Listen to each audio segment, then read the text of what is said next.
Hey fans, welcome back to the Rocks Report presented by the Casino at Delaware Park. I'm Corey Nido.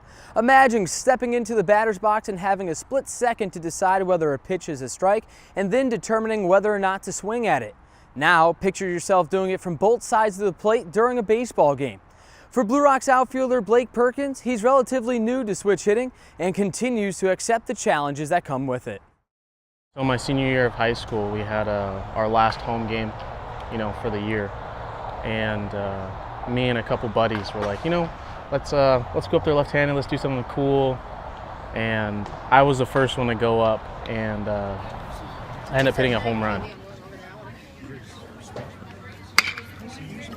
It was definitely like something I wanted to do growing up.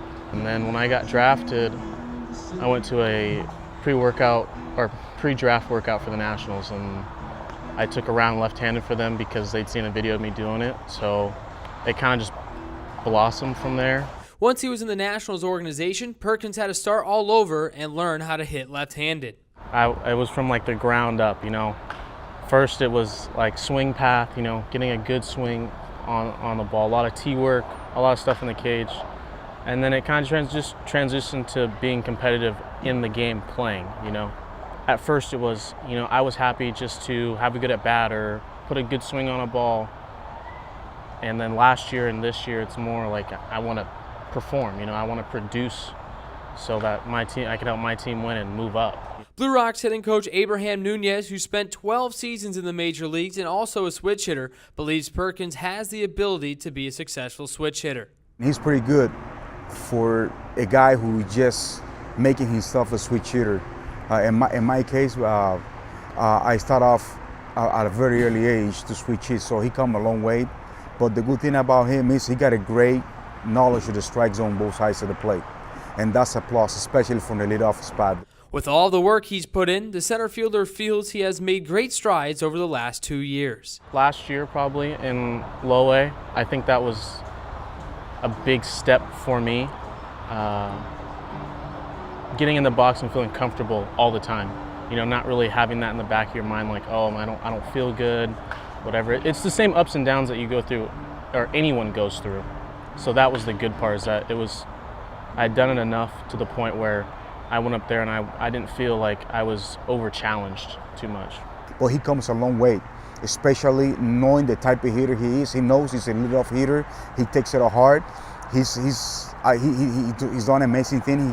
He almost got 90 walks, which is extremely well at this level, especially for the guys who hit from the leadoff spot. Another big step for Perkins was when he found out he was traded to the Kansas City Royals in the second half of this season. I don't want to say like shock, but it was more like speechless. I was speechless. I didn't really know what to think. Just like, wow, it actually happened to me. It's never surprising when someone gets traded, but I never really thought it would be me. It was like, oh, what if I get traded this year? But I never actually thought like, okay, this is going to happen now. His first game with the Blue Rocks was ironically against the Potomac Nationals, the team Perkins was with to start the season. It was definitely weird. It was cool, I think, just to move on to a new organization and have them there to play against. It was kind of like a spring training, That's what I put in my mind was, hey, it's just spring training, playing against the boys, nothing big. But it was cool. I was glad to get out of there because, it is a little bit emotional. Those are the guys that, you've lived with all season, and I've known a lot of those guys since I got drafted. Nunez praises Perkins for his ability to mesh with both his teammates and coaching staff. He blended in. He's a great guy. He blended in with the bunch, and you didn't even realize or you didn't even know that he just was straight this year. By the way that he interacts with the players and the way they go about it, it seems like he's been here the whole time. For the Rocks Report, presented by the Casino at Delaware Park, I'm Corey Nido.